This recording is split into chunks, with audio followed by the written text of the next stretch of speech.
Приветствую вас, уважаемые друзья.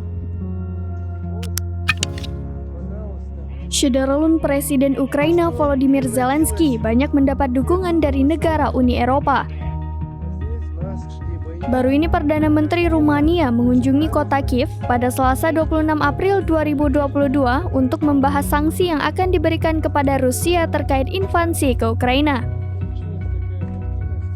Di tengah dukungan negara Uni Eropa, tentara Ukraina terus mendapat gempuran dari militer Rusia.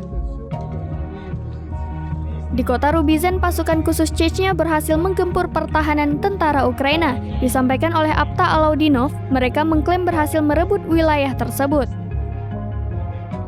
Dari serangan tersebut, banyak tentara Ukraina yang tewas dan ditemukan senjata dari barat.